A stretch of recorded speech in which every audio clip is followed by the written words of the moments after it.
in terms of servicing customers for Elliott. What do you see happening out of there in terms of infrastructure investment right now? Well, a lot of the infrastructure, particularly in the Middle East, a lot of plants were built in the 80s and 90s, and those plants are now coming up in their second and third cycle for outages. So what we do is we start planning with the owners 3-4 years ahead of that. And we say, we know this plant's coming down.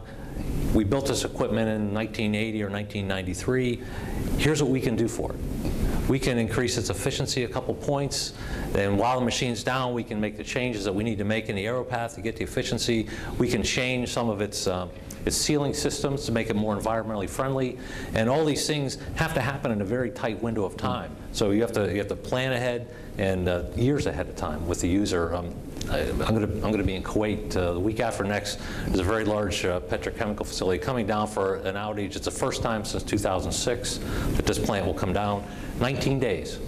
We have 19 days to do a very large scope of work, and there will be thousands of workers at the site because there's a lot of equipment being serviced.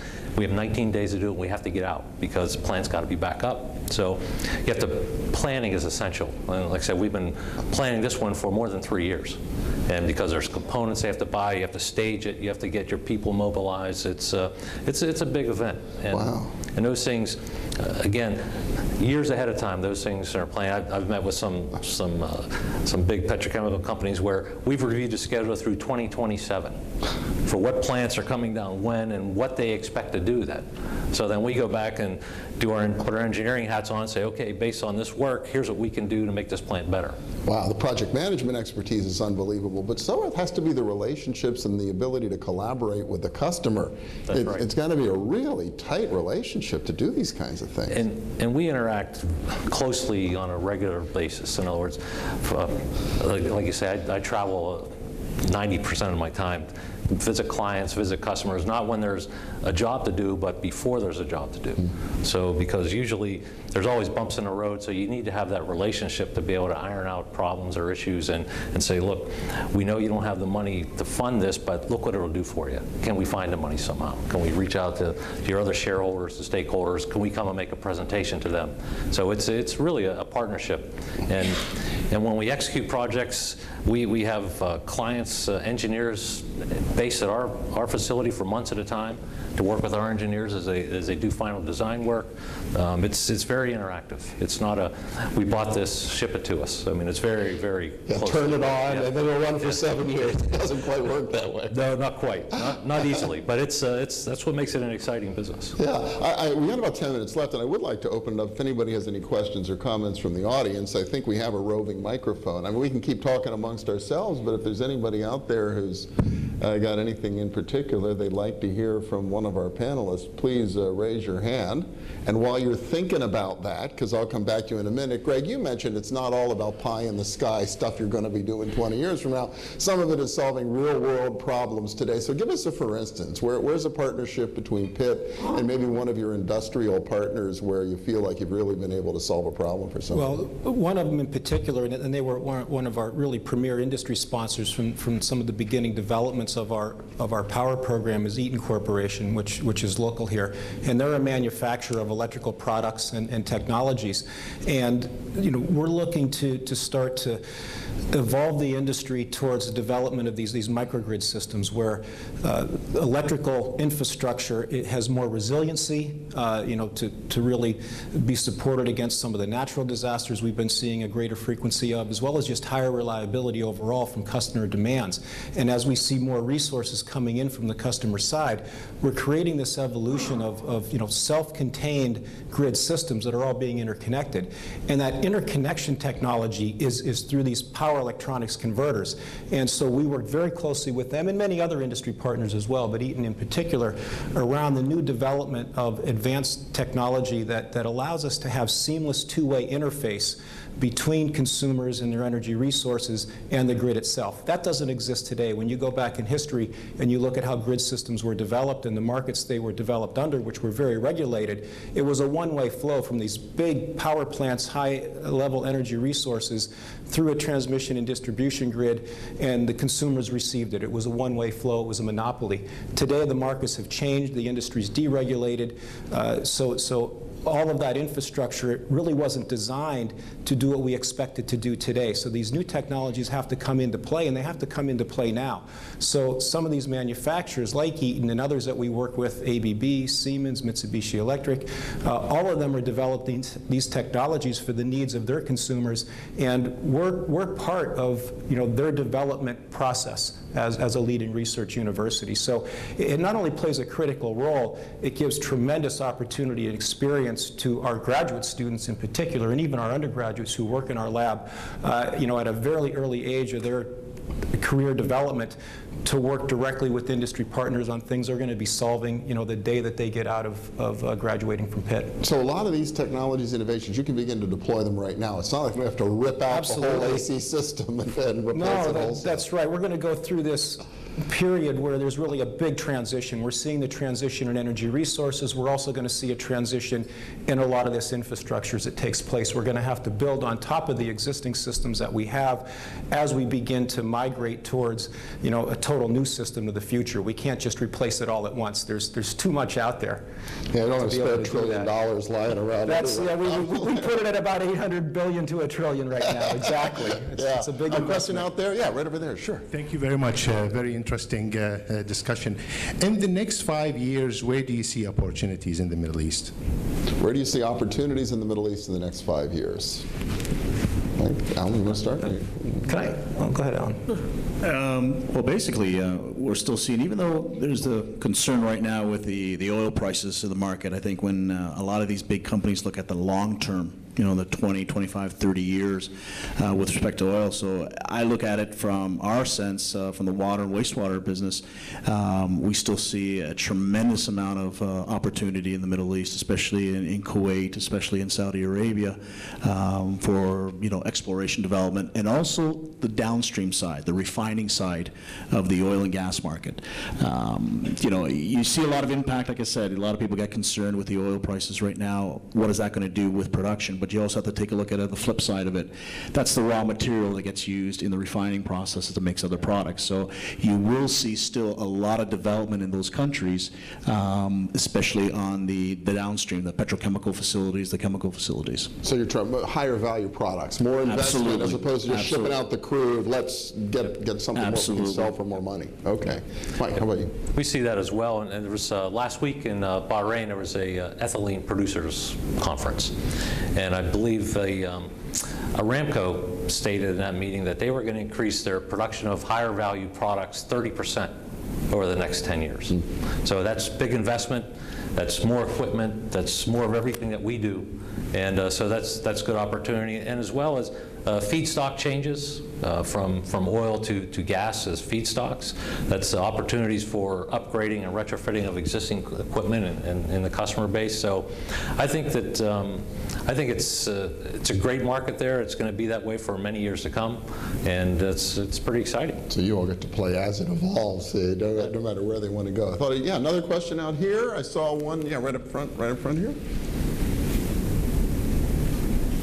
This is more for Alan and Michael. So given the opportunities that you just cited in terms of the future, and obviously you've been there for quite some time, how do you balance the need for sustainable models locally in terms of the human capital development and feeding back, if you will, innovation to your organizations over here based on some of the local circumstances? How much of that have you been putting in place, or you look forward to put in place to enable such models? So I'm going to make sure I understand your question. It's how do we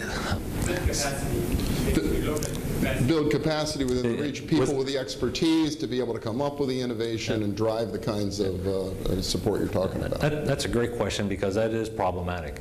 The way we solved it until, say, 3 or 4 years ago was we'd send a bunch of expats in, we'd put them in country, they'd be the expertise. They would leave, the expertise would leave with them, we'd send more expats in. I think that's the historical model, and that doesn't work. So now we've changed over. We have less expats and more locals that we're training, employees of our ventures into countries. We train them, bring them up to speed. My goal is to have no expats. I want all locals in the country, and we're probably 5-7 years away from reaching that goal, but that's the goal, because that's the only way we can sustain the growth that the countries have and they need, and they deserve to have expertise in country. I think they've earned that, and they need it. Well, that helps you to leverage your own people better anyway, right? Because engineers are kind of in short supply here in the United States right now. They are for sure. And we try and transfer them back and forth. I've relocated several of our field engineers from China and from Taiwan back to the U.S. because they know things that they can train my engineers here on. So that's the ultimate goal, is to get a lot of interplay between the countries. Alan, anything on intellectual capital and finding the right people? Yeah, absolutely. I think it's critical to develop that locally, that local innovation, and also not just on the innovation part of it, but also we look at it from a project execution. I think some of our biggest successes is when we've been involving a lot of local companies, whether they're construction companies or technology companies that we can utilize there locally, and I think it's a win-win situation. I mean, we're winning the project, but at the same time, too, we're helping the local economies by giving a lot of the purchase orders for vessel fabrication, piping fabrication, structural steel, and I think that should be done more and more. I think you look at it from an economic standpoint, and you also look at it from a sustainability, the local economy. And I was going to say, to add to that, we have a great example. We just opened up a partnership with Sichuan University in China, where we are going to be delivering our engineering curriculum to students in China in English over there to populate a whole new generation of Chinese engineers that will service what they need, rather than all coming to the U.S. and then going back. So we're delivering our programs in the home countries where a lot of these needs are, and that could be something that could extend to other parts of the world. I wanted to real quick, though, go back to the question about opportunities in the Middle East, and this is more general, and I think about it from my perspective as as an academic and dealing a lot with industry and just the opportunities that are there. If you look at this from a future energy sustainability perspective, obviously you're very rich in oil and gas and a lot of fuels that way, but yet you're in a part of the world where the sun is intensely beating down all day long. You have winds off your coasts and in your mountainous regions. You can become a model for the rest of the world on how you begin to move towards those sustainable energy resource integrations and how that combination of things like oil and gas balance the issues that exist with renewable energy supplies and where those economies can be generated. So I think there's a tremendous opportunity there that can be developed from the energy resource aspect itself. I hadn't thought about the idea of really prototyping and modeling, because as you said, in the United States, the wind might be out on the Rocky Mountains, the demands in the eastern part of the country, but in places in the Middle East, you've got it all pretty close together, right? That's right. There's more of a concentration than what we have here. Again, our difficulty is moving these resources hundreds of miles. You don't have as much of that issue, and so figuring out some of the integration and the delivery aspects, again, could provide great opportunities for not only your countries, but again, what some of the rest of the world can look to as well. Really fascinating. Another question out there? Another hand I thought I saw, I might have seen? Yeah, right over there. Well, I would like to ask if there is any strategy for local production instead of having the very complicated instruments transported from long distances. Recently, we have been looking at some local manufacturing strategies built up in the Middle East, and whether you are having similar strategies for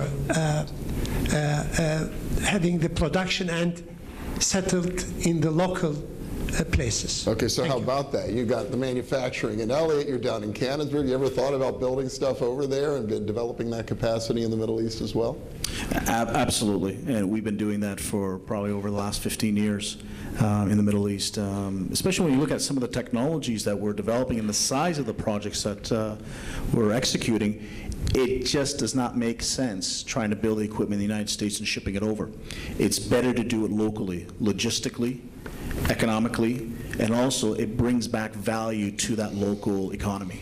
The project that I mentioned there about the Makaizna in Oman, for example, in that that area there, we had a full turnkey. So we had local AMEI companies for the mechanical, electrical, and civil construction of that facility that was under our direction.